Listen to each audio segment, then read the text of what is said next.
meron kaming rehearsals kanina. Actually, halos wala pa kaming tulog.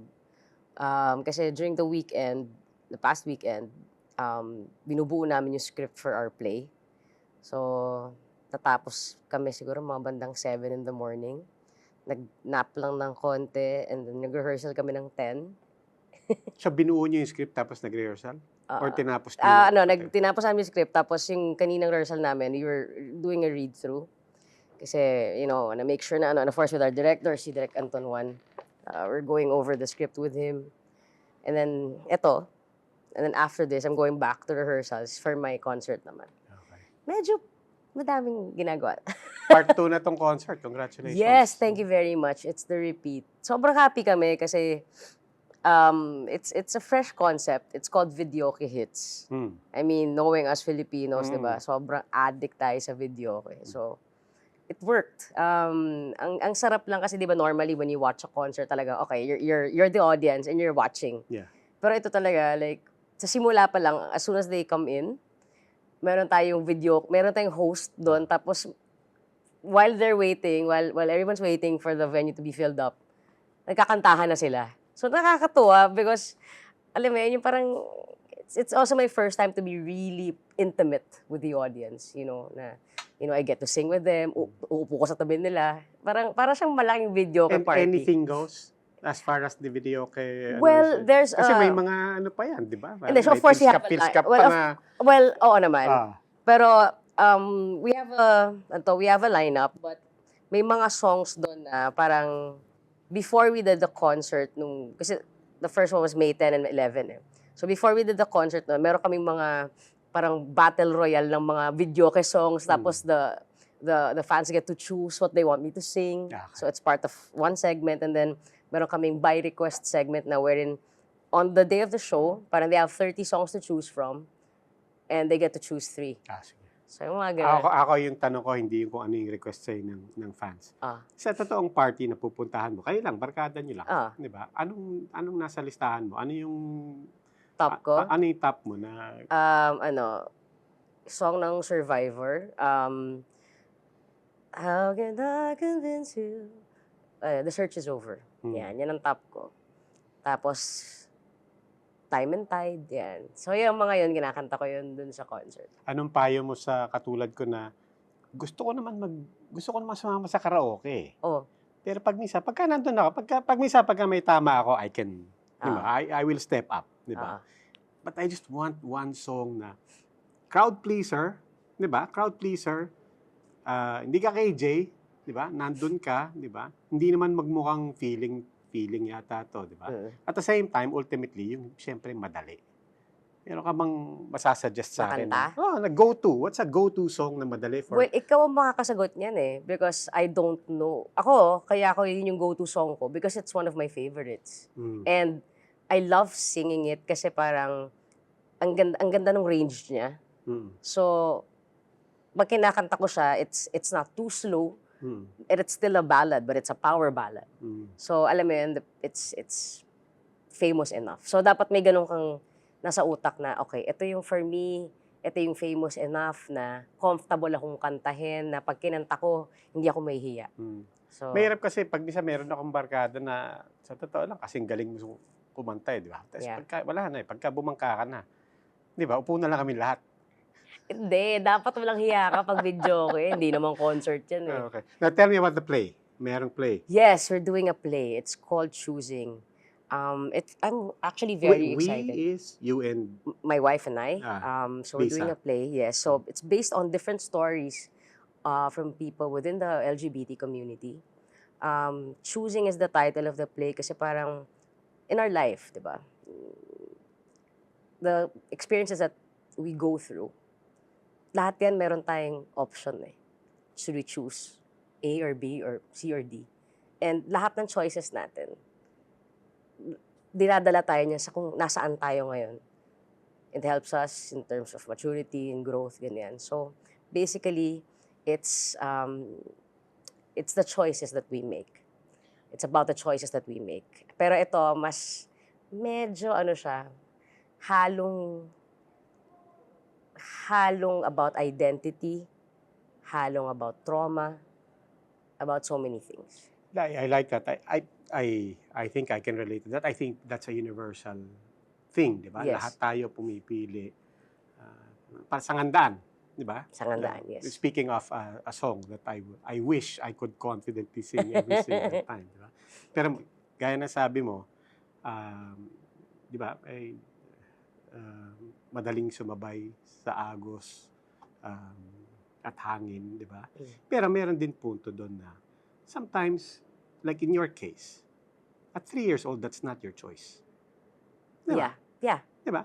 How did the choice of your parents to set you off, really, and to introduce you to the world sa Little Miss Philippines, sa Bulaga, diba? That's not your choice. But it how wasn't does even that... my parents' choice. It wasn't? No, napilitan lang din sila niyan. Okay. Because my mom and dad, hindi naman sila ma-TV eh. During the 80s, mas radyo yung mga tao, di ba? Mas music. It was actually yung mga katropa ng nanay at tatay ko ang nagsabi sa kanila. They didn't even know about Eat Bulaga. So it was the friends of my parents. Sabi nila, uy, isali mo yung anak mo sa sa Little Miss Philippines. So, siguro, mom ko naman. Kasi bibo ka nung bata ka. Yes, sobra. Ako yung tipo ng bata na, di ba, ang hilig natin yan bilang Pilipino, ginagawa tayo pag may bisita. O kumanta ka. Hindi ako kailangan i-nudge. Ako, iyak na ako. I'll do my thing. Like, there was even parang a story na, lagi kinikwento ng mom ko, I think I was 2. So, syempre, dadalahin niya ako sa palengke, mamalengke siya. Pero para makaikot siya, iwan niya ako dun sa isa sa mga stalls doon. Kasi ninang ko yung bebenta ng isda. So, iwan niya ako ron para makaikot siya. One time daw, pagbalik niya, meron akong mga isda, may gulay, may mga kung ano-ano, prutas. So, tinanong niya, ba't may ganun daw? Yung pala nagper-perform ako ron sa pag pinapatong mo ako sa kahit anong estante, kahit ipatong mo ako sa table, kakanta ako or magsasayaw ako. So, yung mga tao daw, nanonood sa akin, natutuwa, may alay. May alay na baka, may alay na isda. So, yun ang first TF ko. So I think that's what inspired then yung mga friends ng parents ko nga na isali ako because they saw something. And looking back, obviously I think, not obviously, but for me, looking at it, here you are. I'm so happy that you finally accepted our invitation. Thank you for having me. Pasensya na, it was just a busy pero big time to for us. And to be fair, a lot of people know you now. I think it's a great life. You have a wonderful wife. You're doing plays. You're doing concerts. But you also talk about trauma. You also talk about, as you said, choices that you have had to make. Yeah. But that initial step into the public life, was that all good? Was that all...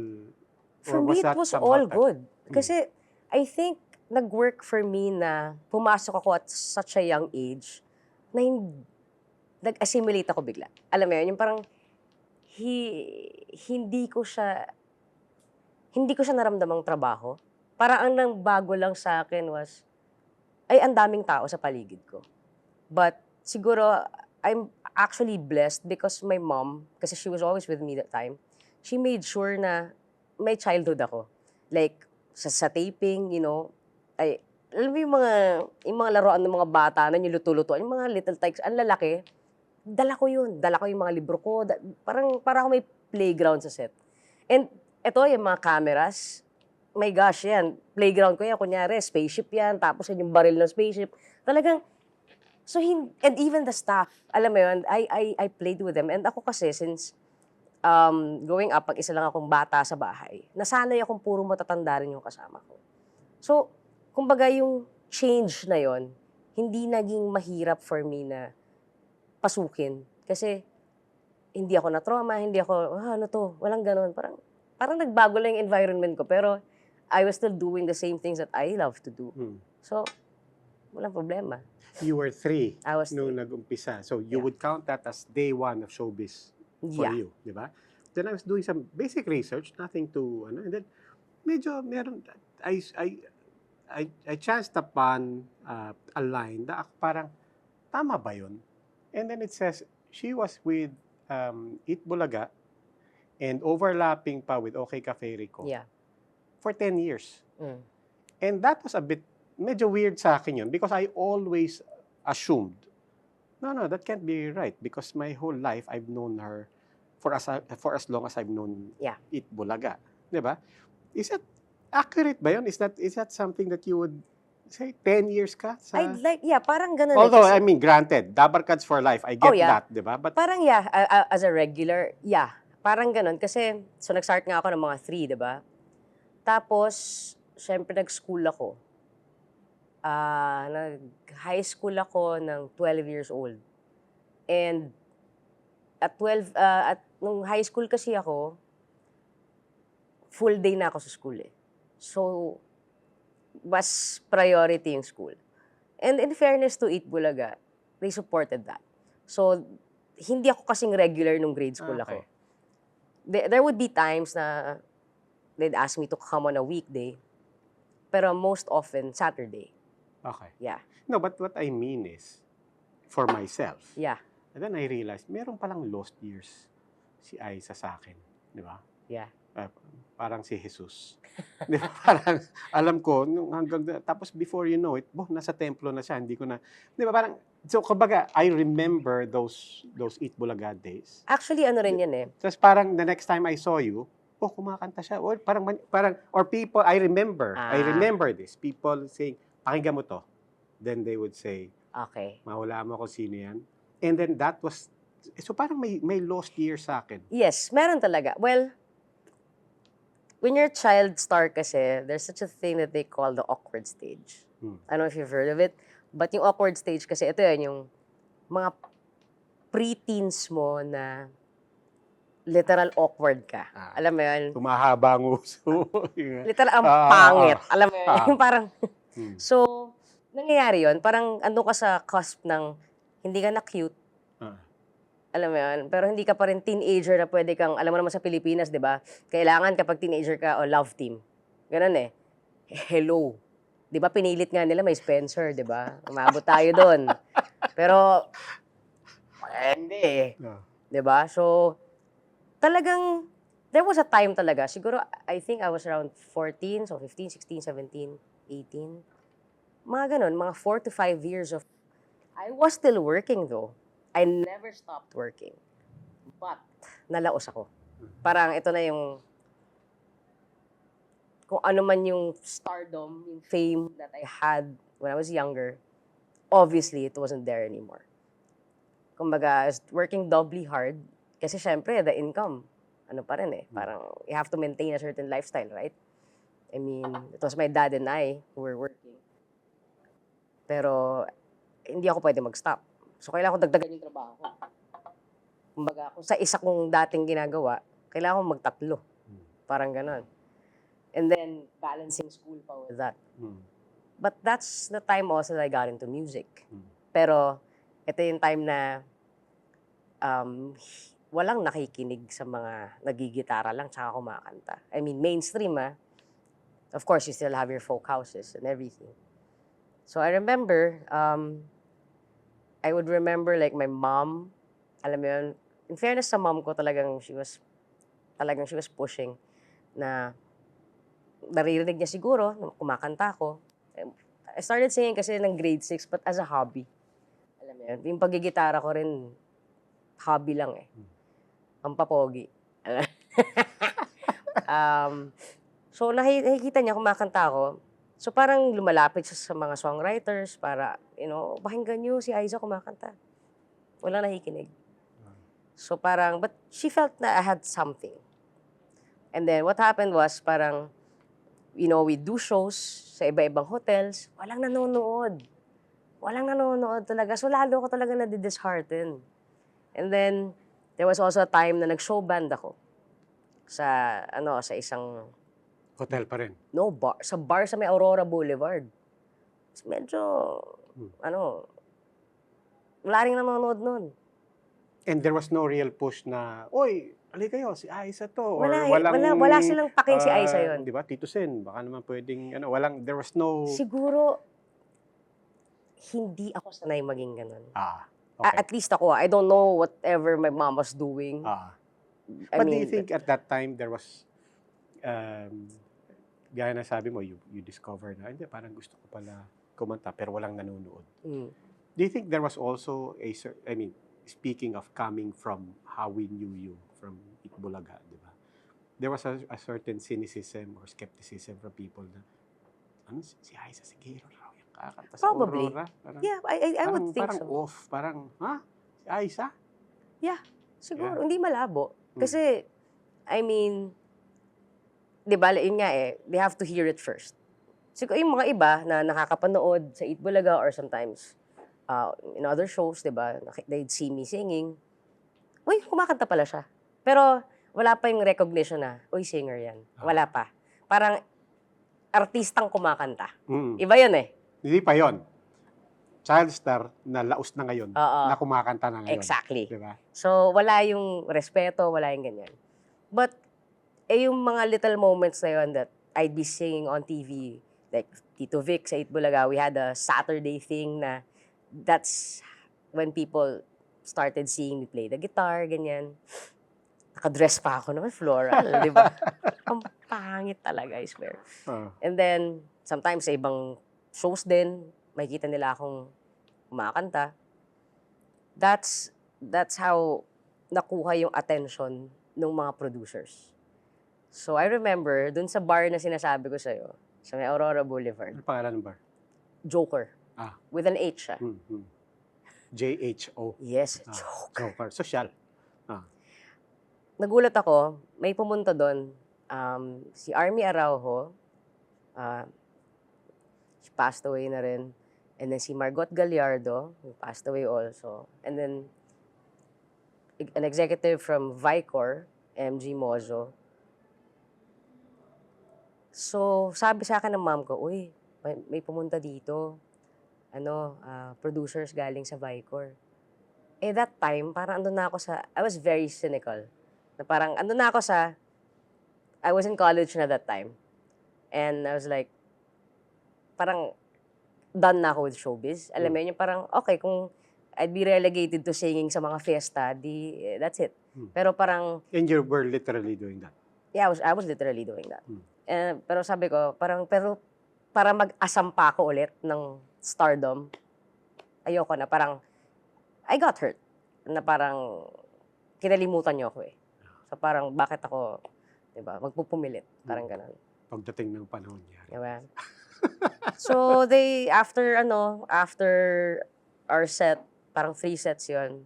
So, inupo nila ako, ganyan. Doon din sa Pero ako yung, sobrang wala akong ka-excitement na naramdaman that time. So, oy, we love your voice, ganyan. Gawa tayong album. So, parang, gawa tayong album. Kanina na pag-usapan namin, single lang, pero let's do an album, ganyan. Parang based on, parang ang plano nila was 5 songs na original, and then 5 songs based on the songs that Tito Vic and I would sing sa Eat Bulaga. So ang reaction ko nun, okay po. As in, nanay ko, sinisipa na ako sa ilalim ng lamesa. Parang, umayos ka.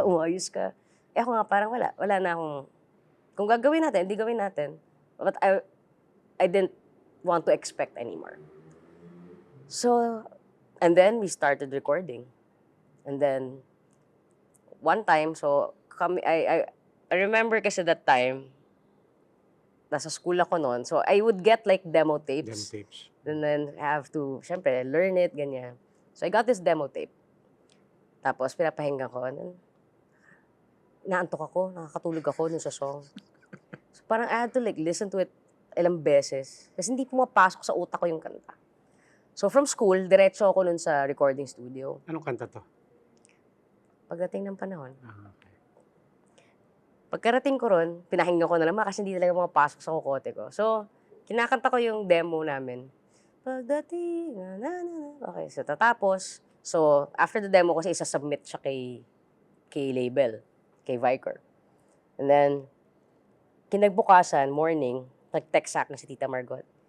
Aiza, guess what? Good news. We already have an album title, a carrier single. Sabi ko, what? Pagdating ng panahon, huh? okay. Sabi ko, sige po. So, we recorded it. Ando pa rin ako sa, talaga? Ito na yun? Ito yung gusto niyo? Okay. Tapos, nagulat ako na ganun yung effect niya sa mga tao. Hanggang sa, at that time, ewan ko naalala mo yun, di ba? Wala pa yung mga Spotify, mga ganyan. Wala pang streaming. Ilalako mo pa yan sa mga radyo. So, record bars, di ba? Record bars, ilalako mo sa radyo. Pero piracy nun, di ba? Yung mga tapes. Mga CD. CD na, CD na, mga okay. CD na nabibili mo kung saan-saan. So, yun yung kalaban namin nun. Tapos parang sabi namin, ako hindi na talaga ako umaasa nung nilaunch namin, ganyan. Parang the first small show we did, you only had like 30 albums sold. Sabi ko, wala ganun talaga di ba? Tapos, so ginawa namin nun, ng mommy ko, ng daddy ko, kumukuha kami ng mga stock ng album. Tapos, ilalako namin sa opisina ng tatay ko. Pag sa amin kayo bumili, may autograph yan. So, may benta kami ron. Pero andun pa rin ako sa very cynical self na, at least ginawa. Parang ganun. When we launched Pagdating, I think, I don't know if when we launched it or before we launched it, basta, during the promo, doon lumabas yung issue na lesbian ako. So, andun ako sa, wala na talagang pag-asa to. And issue was the word. Well, yeah, the news. Issue yun. Issue yun yeah. It's almost a scandal. Paano pala lumabas? Do you remember? I remember Kasi wala pa social media. Wala pa. I was interviewed. Okay. Laging tanong yan are you lesbian? Ganyan. I remember, hindi ko siya sinagot ng yes or no. Parang ang sagot ko, parang medyo may pagka-hypothetical. Pero when they edited the clip, parang ang labas, I said yes. So yun yung lumabas. So sabi ko talaga patay. Wala na talagang pag-asa tong karir na to. Magdidildil na kami ng asin. Alam mo yun? Kasi, I mean, that time, it was... Yeah. It's not something that you just say. Yeah. So sabi ko talaga, wala na. And then, so I remember, ginest ako sa isang show. Ito sa noontime Sunday show. And then, to promote. So, promote ako, kinanta ko yung Pagdating. So, pasok si host, ganyan. Oh, blah, blah, your new single, blah, blah. Okay. Oh, and by the way, we'd like to call in MG Mozo of Viker Music. Pucha, in-awardan ako ng gold. First time ko yun, nagka-award ng gold. So, medyo, whoa. And then, after nung pagka-award ng gold na yun, naglabas sila, pati platinum. So, in-award yung gold and platinum on the same day. As in talagang, wow. Doon ko na-realize na, okay, this is something else. Alam mo yun. And then, after that, I did a mall show sa may Bacoor.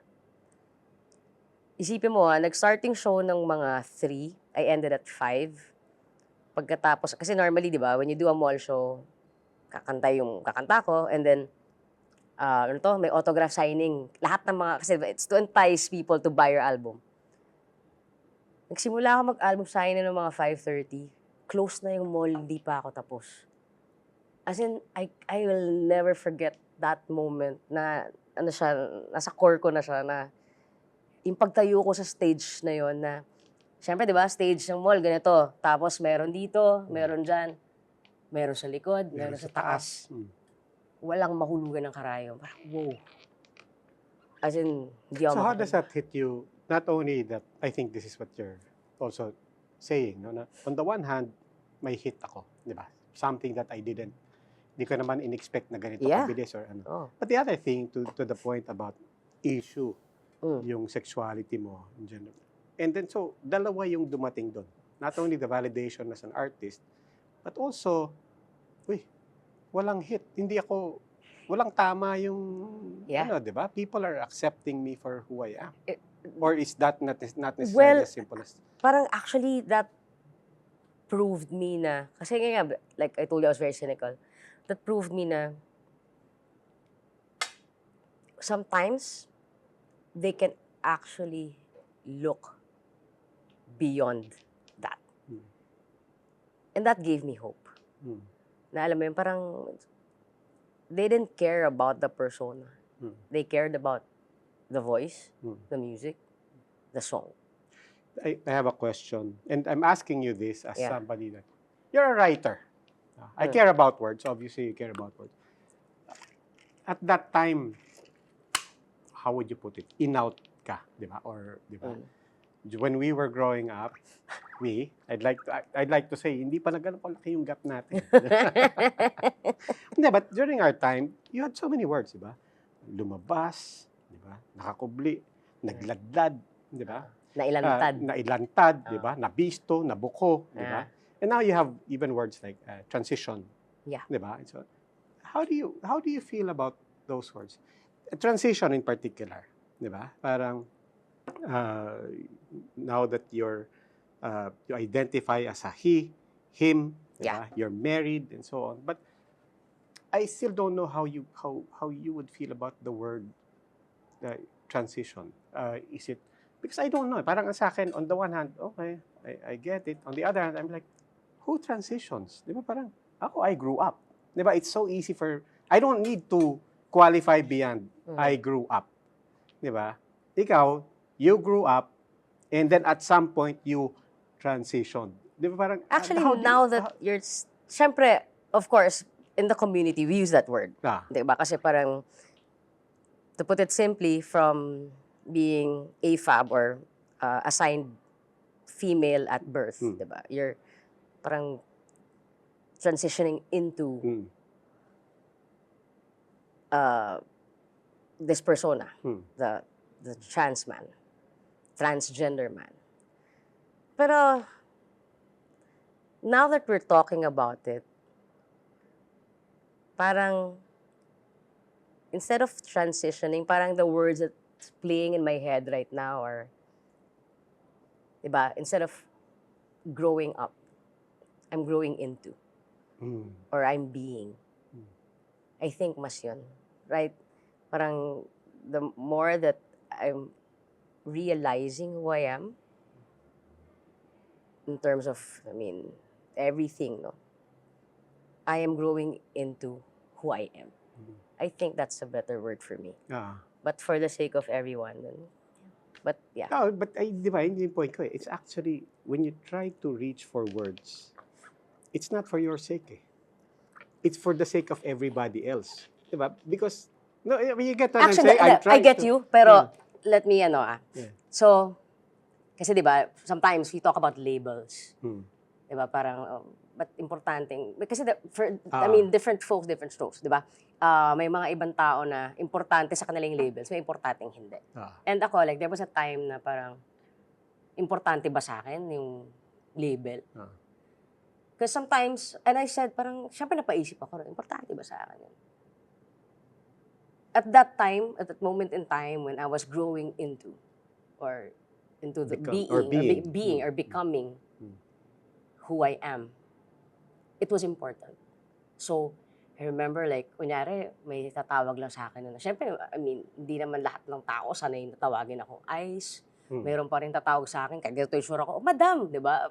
Chat pare, galit na galit ako dyan. Parang gusto mo, talaga? Madam? Alam mo yun? Pero, and siguro, it was a projection of all my insecurities. But now that parang I'm more settled, kumbaga, hindi na siya growing into, but I've become. It doesn't matter anymore. Do people still call you Isa? Yeah. And ngayon, call me Brad Pitt, call me Piolo Pascual, I don't care. Call me Isa, I'm fine. Ako rin naman, I wouldn't mind being called Piolo Pascual also. People also call me Jake, I'm fine. Alam mo yun? So, okay na ako. Andun na ako. I've reached that point in my life na whatever you call me, as long as you know who I am, it's fine. Pero lang if you mock me, that's a totally different story. Diba? Alam mo yun. Alam mo naman sa konteksto yun. Kahit ano pang tawag mo sa akin, kahit pa tama yung tawag mo sa akin, but I can always tell. And there's also one term that, people from my community, the LGBT community always say na, di ba, it's very in words na coming out. You come out, ganyan. And then I learned from somewhere na parang, instead of saying, this person is coming out. Kasi parang pag coming out, you feel pressured. Diba? Parang, I have to come out kasi ganito. Kailangan ko i-announce sa Twitter to. Kailangan ko sa Twitter to, kailangan ko i-announce But, instead of saying coming out, I'm letting you in. And for me, that's more powerful because I have control. It's up to me if I want to let you in or not. Diba? Hindi ko utang na loob sa'yo yun. But because I feel like I can trust you, I feel like, you're my sanctuary then, yeah. I'm letting you in. We're also at a time where, as you said, iba na to sa panahon dati. Even as recently as 20 years ago, I think even as recently as 10 years ago, there's been a lot of progress, at least of talking about this openly. I do think people born these days, even in the Philippines, are much more fortunate. I have my kids and, they will, pagka may makukwento sila, sabi ko, alam nyo, your generation, you have no idea, di ba? Sabi ko, even me, we were all prone to microaggressions.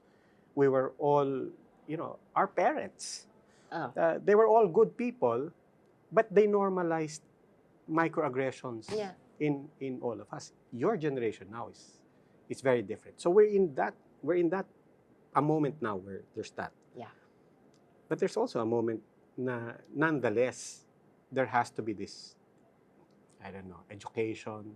You're almost compelled to be a champion. You're almost compelled to be a spokesperson or a model or I don't know what it is. But sa kalulugar doon, where on the one hand, look, this is me. It's up to me to let you in. Hindi ko utang sa loob sa inyo na explain ko yung nangyayari sa akin, much less to speak for everybody else. Yeah. But you are that.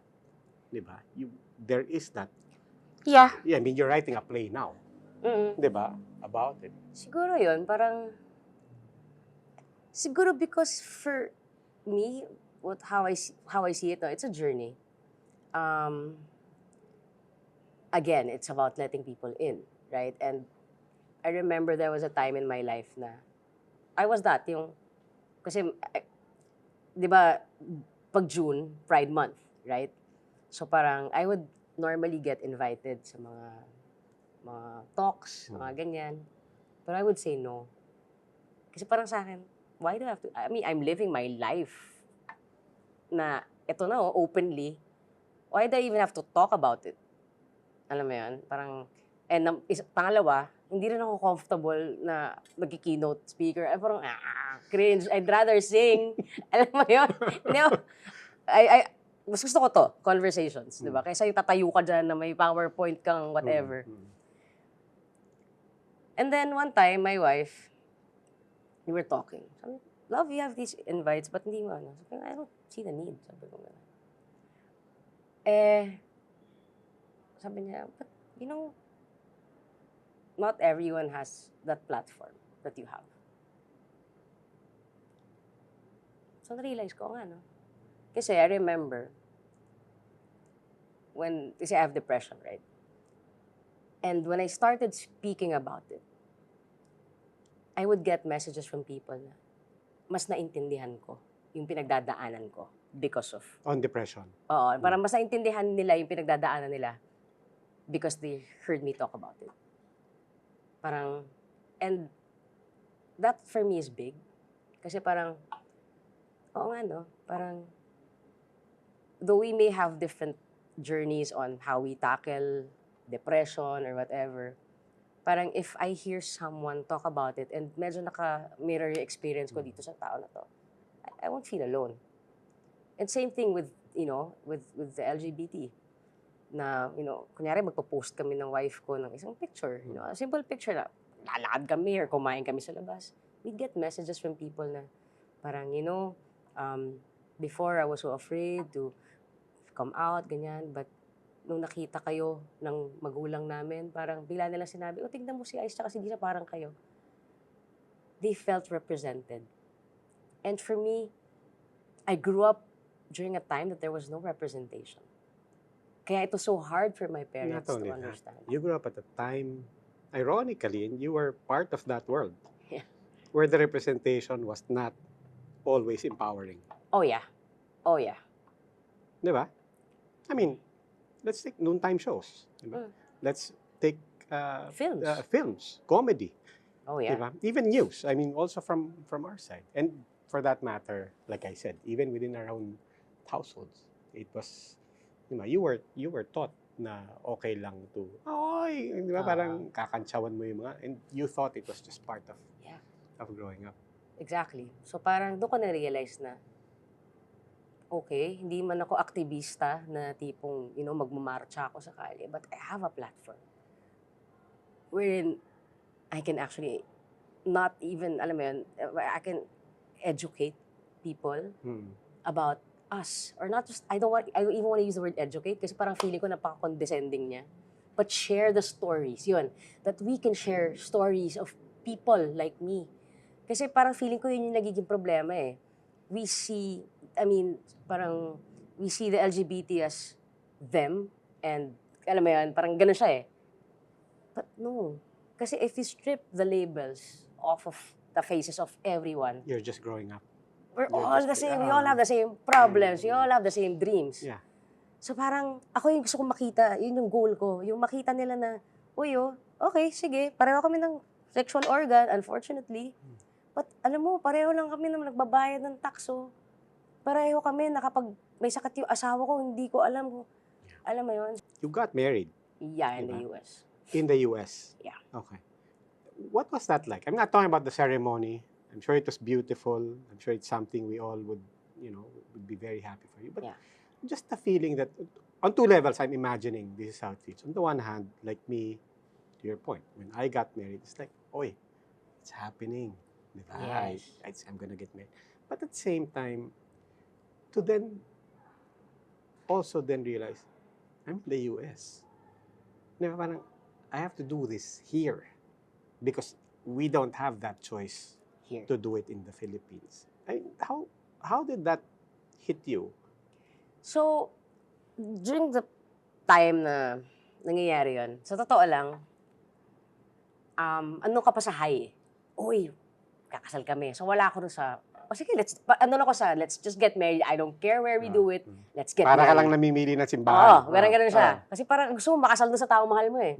So okay, finally, we did it in the States. Okay, so kasal na kami. May papel kami. Pero dude, ang sarap ng feeling. Diba? Kita nyo yung, alam mo yun, yung makita yung mga pangalan namin na, kasi doon sa US, Dino Seguerra din ako eh. I got her last name also. So alam mo yun, parang, ang sarap, diba? And then ito na, bumalik kami sa Pilipinas. Sakto, mag-open kami ng business. Yung adobo na jar ni Mrs. So of course, we applied for trademark and all those things. Of course, you have to check your mga civil status. Para akong tanga, naiyak ako sa Naiyak ako habang nagtitik ng box ng single. Doon ko na-realize. Because you literally were not allowed to. That would have been a lie as far as our legal... Not even a lie, but it's not allowed. It's not allowed. Yeah, parang... But for me, taking that box single is a lie. Na, hindi ako single eh. Kasi, alam mo yung high ka, na in love ka. Yeah, just I want to be clear. I didn't mean it to lie. My point is, as far as our laws are concerned, as far as our society is concerned, hindi man totoong marriage yan eh. Di ba? And we still get that.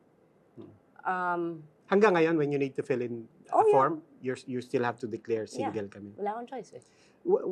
When you were in the States, as far as you knew, if you actually get married there, so that's recognized in the US? Yeah, and other countries that recognize. So what rights and benefits were recognized there?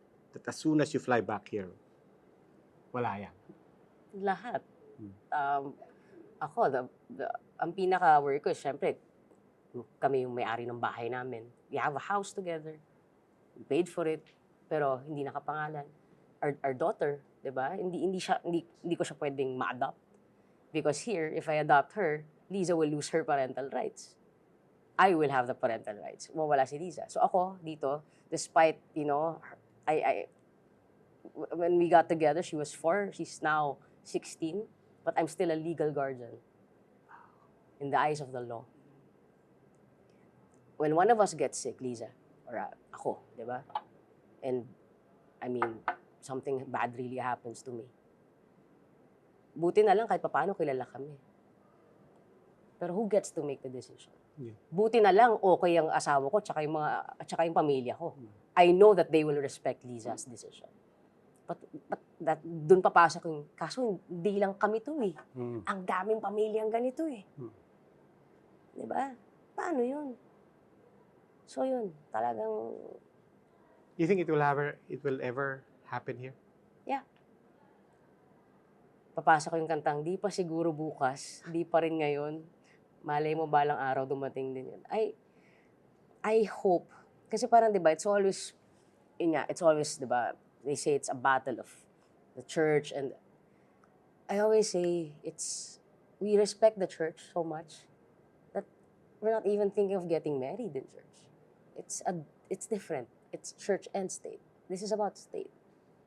Unfortunately, meron talaga mga taong kagaya namin. Pasensya na po sa iba. Pero nandito talaga kami. You cannot deny, di ba, our existence just because, religion says that we shouldn't be here.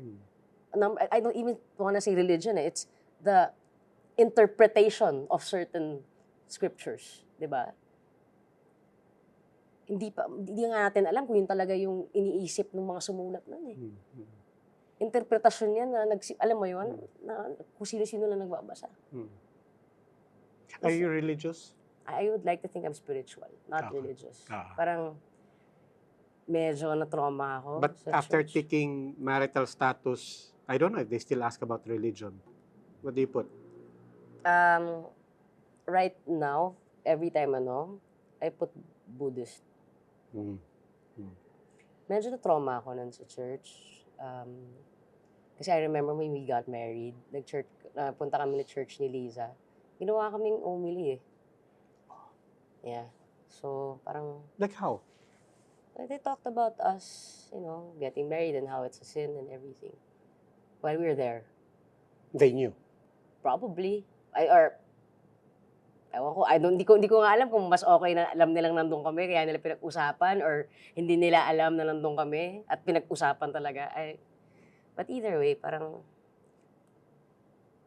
I'd rather be parang, yun nga, parang, do I even have to be within an institution so that I could say that, I have a God, or that God loves me and I love God?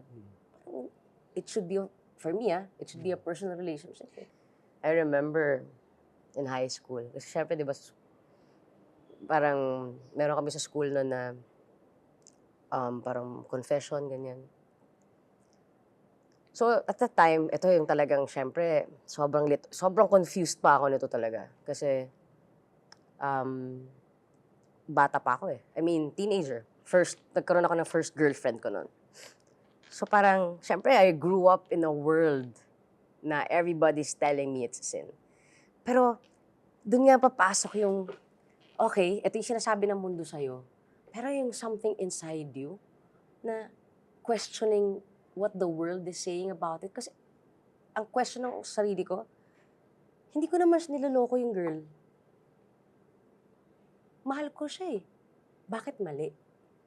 As in, hindi siya mag-reconcile sa akin. Na bakit mali ako, ba't masama ako, ba't ako pupunta sa hell, kung nagmamahal ako. Eh di ba sinasabi, God is love? Eh love tong nararamdaman ko eh. So bakit? Hindi ko talagang sumasabog yung utak ko nun. So, nag-confess ako nun sa pare. Sinabi ko, I have a girlfriend.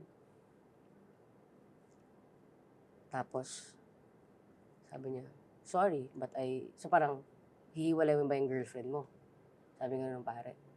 Sabi ko, hindi po. Sorry, but I cannot give you an absolution. Tumatak sa akin. So that started me finding my own path. Like at 13, imagine, birthday ko at 13. I was brought to the spiritual director of parang a group because I'm lesbian. To talk me out of it at 13. So sabi ko, pero I I I cannot deny that there's a God. I will never deny that. But ang pinaka naiinis ako, bakit tayong mga tao, yung portrayal or kung ano mang iniisip natin kung sino si God, ginagawa natin parang tayo. Ginagawa natin siyang makitid ang utak. Ginagawa natin siyang vengeful. Ginagawa natin siyang hindi mapagmahal. Hindi ganun ang God eh. Di ba ang God nga, mahal niya ang lahat. So, sino ka? Para sabihin hindi ako mahal. So talagang, I had to find my own way. Pero, buti na lang, alam mo yun, siguro yun nga, parang I was able to find books other than the Bible na it still deals with spirituality. And I cannot forget na parang nakalagay doon parang, God is so big that whichever way you find, whichever, way that, you walk to find Him or her, mahanap at mahanap mo siya. So yun, parang kaya sabi ko, okay, I don't wanna be part of a church, of an institution where they parang relegate God as someone like us human beings na makikitid ng utak. Ayoko na nun. So yun. So, we're almost out of time. Really? But sige, talk to us about choosing. So choosing is a play. It's some kind of a straight play, but not really. And it talks about all the things, at least the major ones, the major things that we go through in order for us to be able to make choices sa present. Kumbaga, naniniwala kasi kami na lahat ng mga choices na ginagawa natin sa present, dala yun ng mga bagay na pinili natin from before. Ba't ako ganito ngayon? Bakit ganito ako mag-isip? Bakit ganito ako magmahal? Ba't ganito ako masaktan? So, we will track back. And ang nakakatuwa lang kasi because, we've interviewed different LGBT couples also. So it's just nice na marinig din yung mga kwento nila. And we've incorporated their stories sa mga kwento din namin. And I'm just excited because ako, I've been acting for a while, pero I've never done a straight play, ever. So, medyo, it's really out of my comfort zone. And it's also the first time na we're co-writing this. Kay ni Lisa. Yeah, so, and our director. So parang ang saya lang yung parang ang saya lang ng process, like we're creating our own monologues and everything. So it's nice. Okay. It's coming out. It's coming out this June. Yeah. June. Yeah, June. Towards the Pride end. Month. Pride Bale, Month, basically. yes, Pride Month. Sa Power Mac Spotlight Theater. It's in Circuit Makati. Okay. Well, technically, wala pa tayong time's not up for us dahil meron pa tayong wine. But You drink mine because ako, sige, I'm very sige. acidic. Okay. But our viewers know that for them, medyo wala na pong oras. They know the drill. Isang oras lang po to, unfortunately. Catch us again next Saturday at 9 p.m. Philippine Standard Time on One News.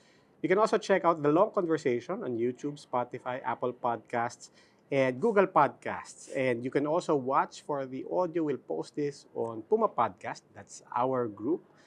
Ako po si Roby Alampay. This is Roundtable. I'm here with Seguerra and tuloy lang po ang kwentuhan namin. Maraming salamat po.